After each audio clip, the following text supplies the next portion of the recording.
Hello students, कैसे हैं आप सभी लोग। मैं हूं Pooja Singh and welcome back to my channel accounting master class.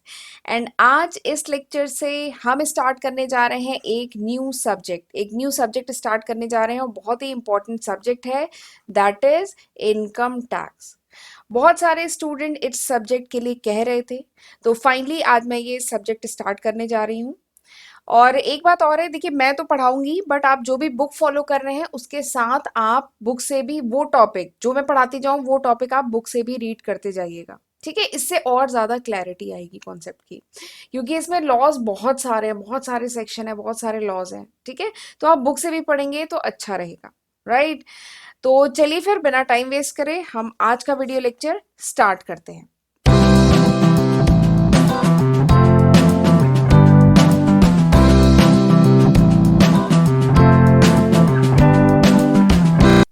Income tax, but income tax को, हमारा पेपर जो है वो इनकम टैक्स का है, लेकिन इनकम टैक्स को समझने से पहले जरा हम ये टर्म तो समझ लेते हैं कि टैक्स क्या होता है।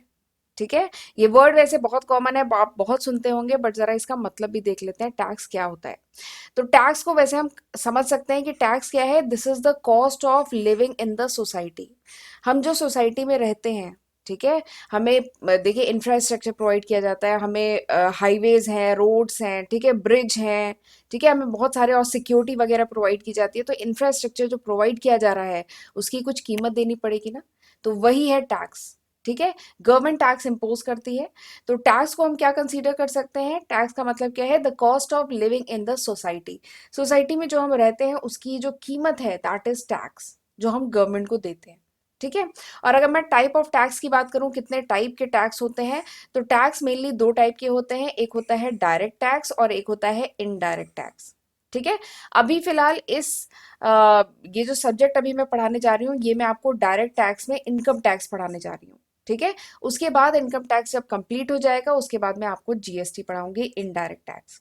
बट फिलहाल अभी हम लोग डिस्कस करने जा रहे हैं अभी, या ये जो सब्जेक्ट मैंने शुरू किया है, इस सब्जेक्ट की जो सीरीज है, इसमें हम direct tax income tax discuss करेंगे। ठीक है, तो डायरेक्ट टैक्स की बात करूं तो डायरेक्ट टैक्स में आता है आपका इनकम टैक्स आता है। ठीक है, और जो भी टैक्स इम्पोज होता है ऑन अनडिस्क्लोज फॉरेन इनकम या फॉरेन एसेट पे जो टैक्स लगता है, ठीक है, दैट इज डायरेक्ट टैक्स, वो भी डायरेक्ट टैक्स का पार्ट होता है।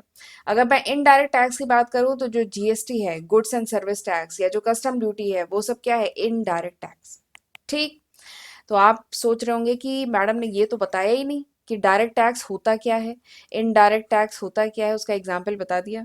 तो मैं ऐसे नहीं करूंगी, एग्जाम्पल मैंने बता दिया है, पर मैं ये भी आपको अभी बताऊंगी कि डायरेक्ट टैक्स होता क्या है।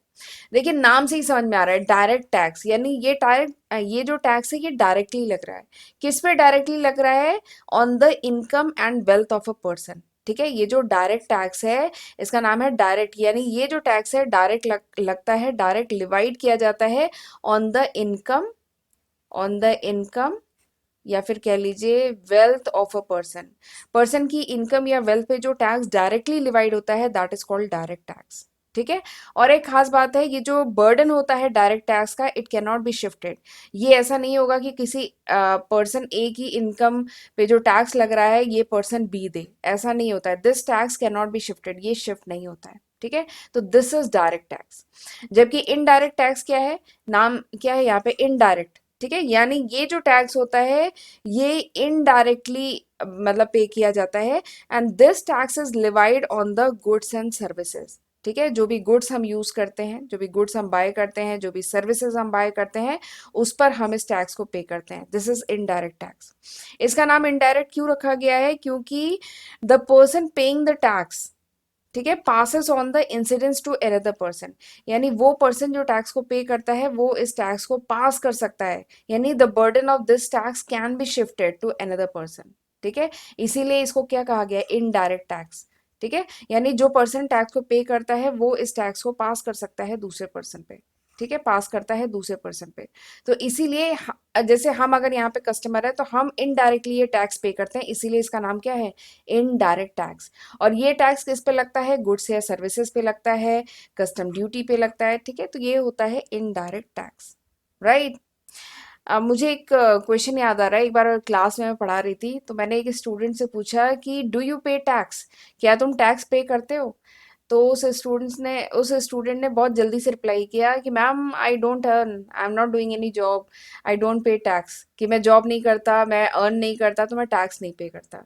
तो क्या आपका भी यही रिप्लाई है? मुझे कमेंट सेक्शन में बताइएगा। ठीक है।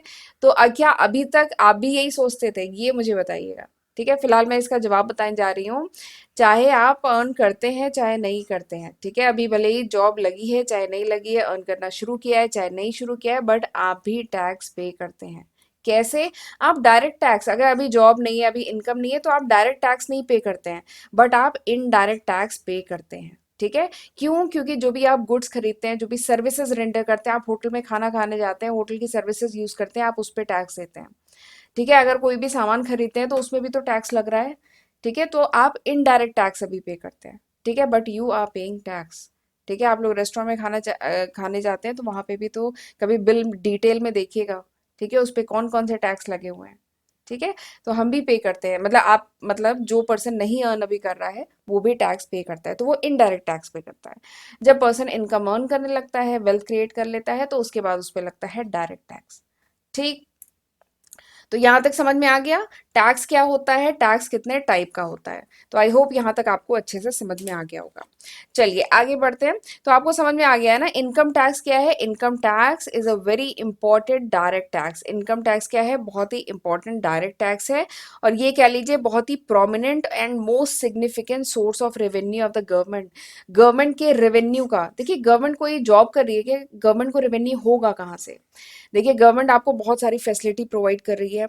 गवर्नमेंट पूरी कंट्री में लॉ एंड ऑर्डर मेंटेन कर रही है, पूरी कंट्री को सेफ कर रही है। ठीक है, फॉरेन पावर यानी बाहर से कोई, कह लीजिए कोई अटैक ना हो, उन सबके लिए हमेशा हमारी जो आर्मी है वो रेडी रहती है। तो गवर्नमेंट हमारी कंट्री को सेव कर रही है, लॉ एंड ऑर्डर मेंटेन कर रही है, प्रॉपर इंफ्रास्ट्रक्चर प्रोवाइड कर रही है, वेलफेयर के लिए काम कर रही है।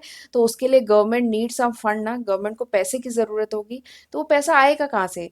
तो वही जो हम टैक्स के फॉर्म में जो गवर्नमेंट को पैसा देते हैं, वही गवर्नमेंट का क्या है? बहुत important source of revenue. The most significant and prominent source of revenue of the government is income tax. Income tax government का बहुत ही प्रोमिनेंट और कह लीजिए सिग्निफिकेंट सोर्स ऑफ रेवेन्यू है। ठीक है। और इसी रेवेन्यू को यूज करके गवर्नमेंट जो है, जो भी गवर्नमेंट के काम है, इंफ्रास्ट्रक्चर प्रोवाइड करना, हाईवेज प्रोवाइड करना, ये डैम हुआ, ब्रिजेस हुआ, ये जो भी इंफ्रास्ट्रक्चर है गवर्नमेंट हमें प्रोवाइड करती है। ठीक है, एक सोसाइटी प्रोवाइड करती है। तो this is the purpose of this income tax, कि ये गवर्नमेंट का बहुत इंपॉर्टेंट सोर्स ऑफ रेवेन्यू है। ठीक है। और ये गवर्नमेंट ये जो काम करती है, इसके लिए क्या चाहिए? Mobilisation of fund. ठीक है, गवर्नमेंट ये जो भी हमें प्रॉपर इंफ्रास्ट्रक्चर प्रोवाइड कर रही है, उसके लिए क्या चाहिए? Mobilisation of fund, fund move करे डिफरेंट सोर्सेज से। ठीक है, यानी ये जो नॉर्मल पब्लिक है, ठीक है, डिफरेंट सोर्सेज से फंड मूव करके गवर्नमेंट के पास पहुंचे। ठीक है। तो वही है जो नॉर्मल पब्लिक है, ये हम लोग direct tax and indirect tax के फॉर्म में जो है गवर्नमेंट को फिर क्या पे करते हैं? हम टैक्स पे करते हैं, चाहे डायरेक्ट टैक्स के फॉर्म में, इनडायरेक्ट टैक्स के फॉर्म में हम गवर्नमेंट को टैक्स पे करते हैं। ये क्या हो रहा है? मोबिलाइजेशन ऑफ फंड, पैसा, फंड जो है मोबिलाइज हो रहा है from public to government, government तक पैसा मोबिलाइज हो रहा है। और फिर इस पैसे को गवर्नमेंट यूज करती है for the welfare of society. ठीक। तो this is the purpose of tax, ये पर्पज है टैक्स का। अब सवाल ये आता है कि हु इज लिएबल टू पे इनकम टैक्स, यानी इनकम टैक्स किसको पे करना होता है? इनकम टैक्स कौन पे करता है? ठीक है। तो जो भी पर्सन, ठीक है, जिसकी टैक्सेबल इनकम ऑफ प्रीवियस, अभी ये जो टर्म्स आएंगे ना, मे बी ये टर्म अभी आप समझ नहीं पा रहे होंगे, बट मैं अभी ये धीमे धीमे करके सारे टर्म्स जो भी यूज करेंगे वो मैं आपको एक एक करके सारे टर्म्स का मतलब भी बताऊंगी। ठीक है। तो every person whose taxable income of previous financial year exceed the minimum taxable limit is liable to pay income tax। यानी कोई भी पर्सन, ठीक है, जैसे अभी मैं बात करूं, अभी चल रहा है अगस्त 2022। ठीक है। अगर मैं प्रीवियस फाइनेंशियल ईयर की बात करूं तो वो क्या था? 2021-22 का प्रीवियस फाइनेंशियल ईयर था। फाइनेंशियल ईयर मतलब समझते हैं ना? फाइनेंशियल ईयर मतलब 1 अप्रैल से लेके 31 मार्च का जो समय होता है, that is called financial year. ठीक है। और अभी करंट फाइनेंशियल ईयर क्या चल रहा है? करंट फाइनेंशियल ईयर चल रहा है 2022-23 चल रहा है। ठीक है। तो किसको टैक्स पे करना होता है? एनी पर्सन जिसकी taxable income of the previous financial year. तो अभी के हिसाब से प्रीवियस फाइनेंशियल ईयर क्या है? 2021-22, यानी 1 अप्रैल 2021 से लेके 31 मार्च 2022, ये हुआ प्रीवियस फाइनेंशियल ईयर। तो कोई भी ऐसा पर्सन जिसकी taxable income previous financial year में एक्सीड करे मिनिमम टैक्सेबल लिमिट, एक गवर्नमेंट एक मिनिमम टैक्सेबल लिमिट डिसाइड करती है, ठीक है, जो 2.5 लाख है, फिलहाल जो 2.5 लाख है, यानी 2.5 लाख से ऊपर अगर आपकी जो टैक्सेबल इनकम है अगर वो 2.5 लाख से ऊपर है, देन यू हैव टू पे the tax, then you are liable to pay the income tax during the current financial year। तब आप इस current financial year, इस assessment year में, assessment year क्या होता है ये भी अभी मैं आपको बताऊंगी। तो इस assessment year 2022-23 में आप previous जो फाइनेंशियल ईयर है उसके लिए आप टैक्स पे करेंगे, ठीक है।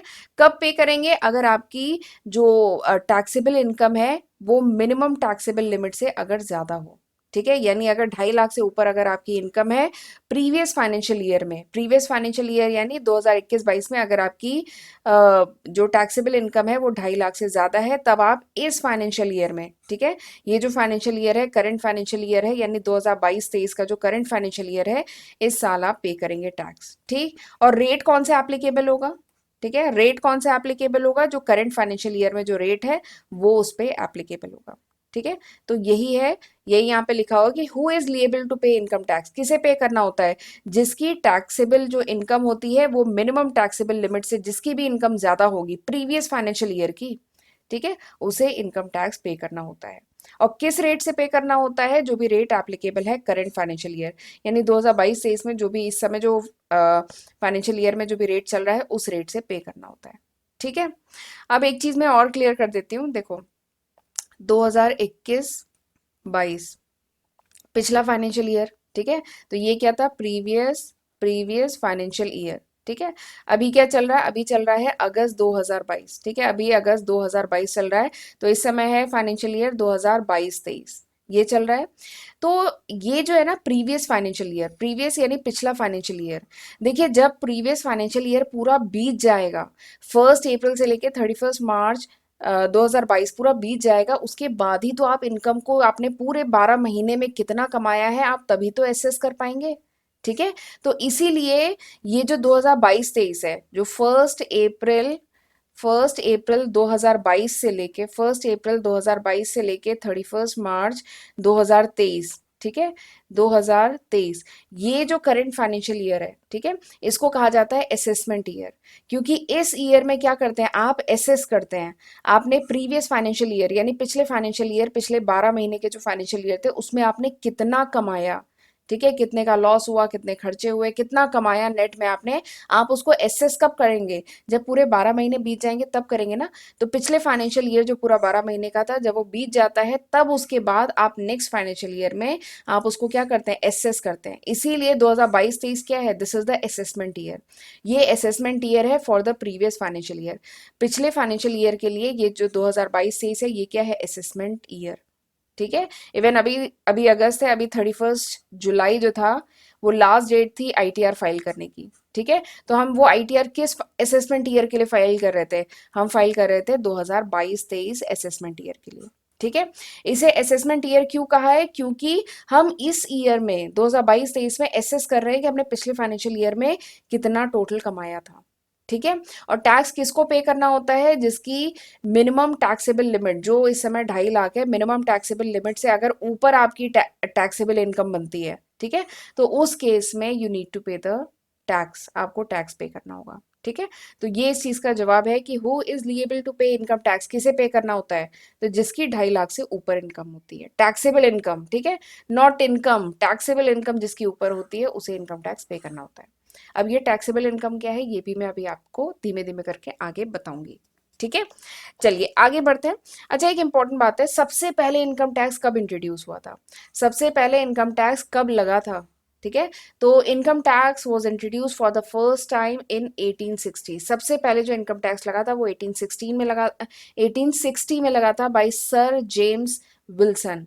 सर जेम्स विल्सन ने इनकम टैक्स इम्पोज किया था सबसे पहले बार, ठीक है, इंडिया में।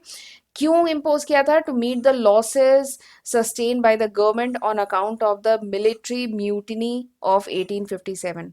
ये जो मिलिट्री एक्शन हुआ था, मिलिट्री रिबेलेशन हुआ था 1857 में, ठीक है, स्वतंत्रता संग्राम का पहला वो एक्शन हुआ था ना 1857 में, तब जो लॉसेस हुए थे गवर्नमेंट को उस मतलब कह लीजिए उस रिवोल्ट की वजह से, ठीक है, जो गवर्नमेंट को लॉसेस हुए थे उसको सस्टेन करने के लिए गवर्नमेंट ने सबसे पहली बार इनकम टैक्स लगाया था। कब लगाया था? 1860 में, ठीक है। फिर उसके बाद इनकम टैक्स एक्ट जो आया था, फिर 1886 में कह लीजिए फिर से इनकम टैक्स एक्ट पास किया गया था। फिर 1918 में फिर से एक बार पास किया गया था। फिर 1922 में फिर से इनकम टैक्स एक्ट आया था। फिर इसके बाद 1961 में फिर से इनकम टैक्स एक्ट आया था, और उसके बाद उस इनकम टैक्स एक्ट में टाइम टू टाइम अमेंडमेंट होते रहते हैं, ठीक है, मॉडिफिकेशन इनकम टैक्स एक्ट में टाइम टू टाइम होते रहते हैं, ठीक है। तो मेरे ख्याल से मैंने आपको काफ़ी कुछ बता दिया है कि इनकम टैक्स सबसे पहले कब आया था। 1860 में आया था। क्यों आया?